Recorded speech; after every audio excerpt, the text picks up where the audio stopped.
રાજ્યભરમાં ફૂલ ગુલાબી ઠંડીનો અહેસાસ થઈ રહ્યો છે। આગામી દિવસોમાં ઠંડીનું જોર હજી પણ વધશે। લઘુત્તમ તાપમાનમાં 2 થી 3 ડિગ્રીનો ઘટાડો થશે।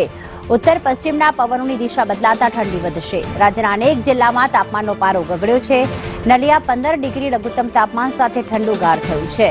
તો અમદાવાદમાં લઘુત્તમ તાપમાન નોંધાયું છે 17.2 ડિગ્રી, ગાંધીનગરમાં 16.01 ડિગ્રી, જ્યારે લઘુત્તમ તાપમાન પાલનપુરમાં નોંધાયું છે 16 ડિગ્રી।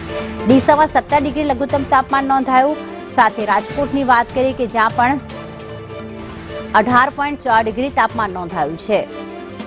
રાજ્યના અનેક જિલ્લામાં તાપમાનમાં ઘટાડો થયો છે। ભાવનગરમાં 19.3 ડિગ્રી તાપમાન નોંધાયું છે, જ્યારે સુરતની વાત કરીએ કે જ્યાં પણ 20.7 ડિગ્રી અને વડોદરામાં 17.1 ડિગ્રી તાપમાન નોંધાયું છે। હજી પણ ધીમે ધીમે તાપમાનનો પારો ગગડતો રહેશે, તેમ રાજ્યના લોકોને ફૂલ ગુલાબી ઠંડીનો અહેસાસ થશે।